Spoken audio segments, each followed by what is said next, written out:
may be the middle of February, but out here in sunny California, the surf is up all year round. This is the land of the endless summer and the winter tan and those California girls. And California's beach culture, of course, first came to attention nationally in the early 60s when the pop music scene was hit by a wave of surf music and beach movies. Groups like the Beach Boys and Jan and Dean dominated the charts of the day and have since remained in the hearts of music fans everywhere. And here is Beach Boy Mike Love, right here, with the green hat on. That's and me. Next to him is Dean Torrence of Jan and Dean with the blue shirt on, looking very beach. Did you guys ever surf? Did you memorize all that? It's incredible. Unbelievable. It's That amazing. was a nice synopsis of our careers. I mean, Wonderful. did we thing ever in my head surf? here. Sure, Yeah. we surf. We still do surf. Yeah, well, we just got back from doing it. We were Just catching this afternoon. some heavies out Malibu way. Sound like the song. Yeah, that's right. No, actually, some of our fans are some of the heavies. Well, what about the guy? You guys been together how many years? The Beach Boys. We started in December of 1961. No, about 46. October of 61. And I'm not good at math, so but I do know me when neither, we but started. that's a few years. It's about 22 years. And Jan and Dean started out when? They're much older 71 or 72. Oh, come on now. Yeah. Oh, baloney. Get out of here. It was like 41 or 42. Now, we were listening to them. Honest to goodness, the Beach Boys were listening to Jan and Dean when the Beach Boys were still in high school, you see. Yeah, well, we were in nursery school. We're going to sit here and listen to these guys. That's why they Who's the oldest? And they're not going to ever tell. Well, we're so both just Pisces. get off of that. Which Well, Joyce will be here later. She'll show you tell you all about it. And how many more years you'll be touring with the Beach Boys? I don't know, but it seems to go on and on and on. Last year we did about 100 shows between May and September. And this year we have offers for like 40 fairs and, a bunch of amphitheaters and a lot of theme parks. So we have more work than we're able to do. Now, you guys have all teamed up, put together a new record album, right? That's right. It's called Rock and Roll City. Right, Dean? That's right. Say something, Dean. This is confusing. Yeah, we got together just doing a special project for Radio Shack, of all places.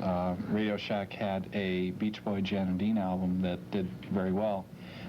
You may not know that Radio Shack has product. I didn't know in their Radio Shack stores sold records. Well, you have to be looking for solder or Stumble across tape an or album. something and kind of trip over A it. component, But that's the point. Component. That's actually the point. They do sell pretty much product out of those, where they have over 8,000 retail outlets. This is the first album that they've ever had produced especially for Radio Shack. Is it on the Radio Shack album or label? Well, it's between our record company, which is Hitbound, and Radio Shack's, which is Realistic. Why do you smirk over there, Dean? It's just I love the name Hitbound. I think that's very esoteric. Did you design? Big cosmic. words. From sidewalk surfing to esoteric, huh? What about did you design the album cover? Because that's what you've done. No, I didn't. You didn't do it? No, I didn't have time.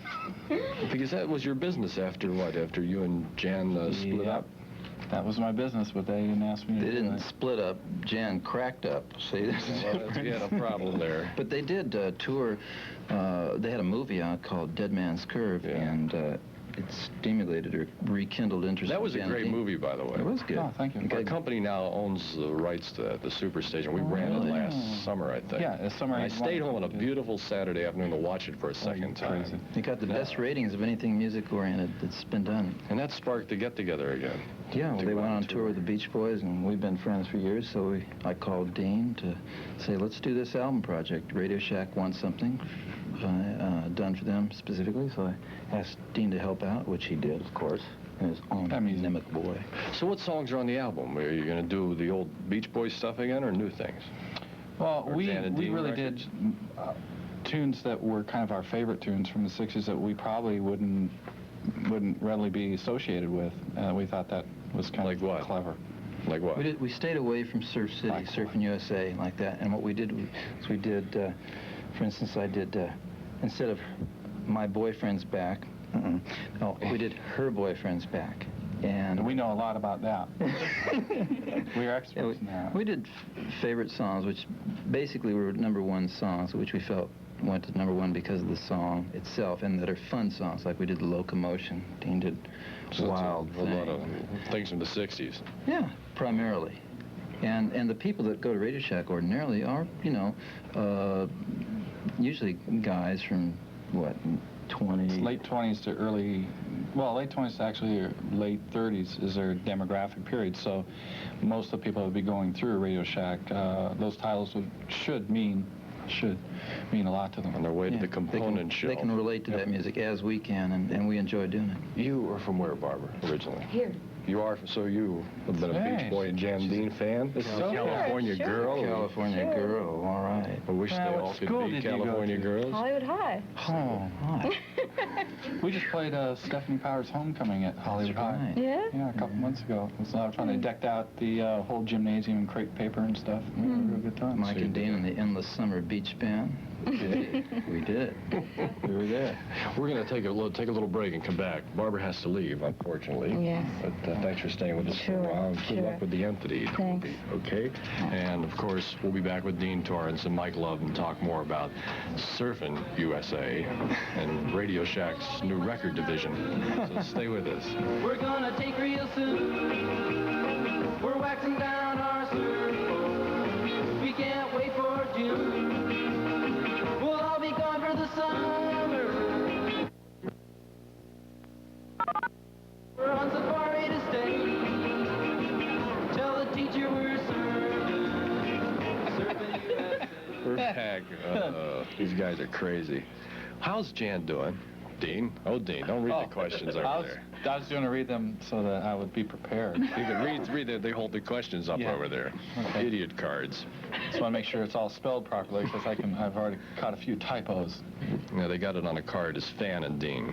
Yeah. I kind of like that though. That's got a certain ring. I like Stan and Dean better. Stan and Dean. Well, we're Stan talking about Kowalski and Mike Dean and Dean, Torrance. for crying out loud. I mean, you know. That's true. That's true. Well, I'm just planning ahead, Michael. thanks. Well, you always have You're to gonna have a get together with contingency plan. It's one of I those see you're gonna periods where I get lose together with a control, just let Korean guy them next talk, and then when they stop, I'll jump back in here.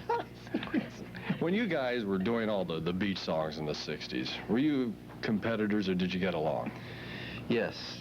Because isn't there... Wait a minute. We were both. We were friendly rivals. But we sang on each other's songs. Brian 'cause even wrote a lot of Surf City. There's a scene in your film, Dead Man's Curve, where you're listening to the radio and you're listening to a Beach Boys song, and somebody yells out something. Did you see that scene? No. Somebody is says, that how you do they it? took that from us. That's pretty neat. Yeah, well, the very first Beach Boys song called Surfin' does sound an awful lot like, you know, the first 4 or 5 records that we had all kind of sounded about the same. They were all different configurations. You moved a few notes around, a bump here and a bump there, and you had yourself a hit. The Beatles were big fans of the Beach Boys. Yeah, and likewise. And the Who were big Jan and Dean fans. That shows you. Hey, Keith Moon wrote us a letter saying he wanted to be Meet us. drummer in the group. Oh, sure. Let me... Yeah. Eric Clapton used to wear striped shirts and go around singing and have all our albums. Well, I get off on 57 Chevys and screaming guitars, you know. I mean, that's his new record. yeah, but Enzo Stuardi one time did Ride the Wild Surf. He covered Enzo Stuardi. Yeah, top that one, will you? I'm so mad. Italian. He sings it in Italian. It only got a lot of play over there. We always hear the stories about Brian Wilson and his problems over the years. How's he doing?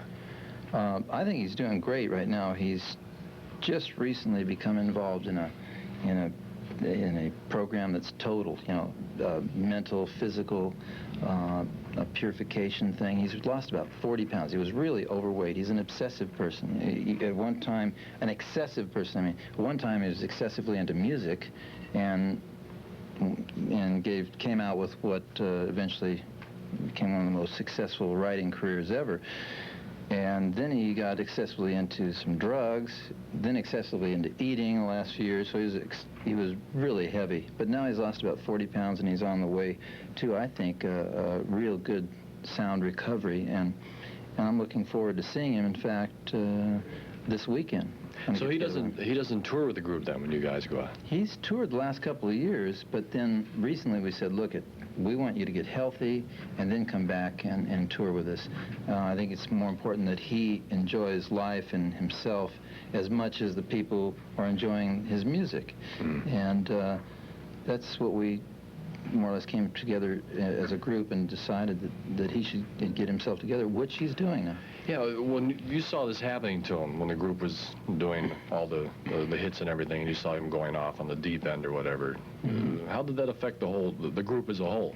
Well, the group, as a touring group, has never been affected by that, hardly at all, because very early on, in like 1964, 65, Brian left the group in order to really devote himself 100% to the music. And then he did Pet Sounds album, which Paul McCartney says is one of his favorite albums ever and inspired the Beatles and all that, which you alluded to a little bit before. So we're used to performing without Brian, but we like to have him with us emotionally because, you know, he's meant everything to us musically, and of course, we grew up together. You know, we were only about a year apart, and we used to sing Everly Brothers songs walking home from Wednesday night youth night at Angeles Mesa Presbyterian. Good boy. Anita Gillette will be with us to talk about Quincy.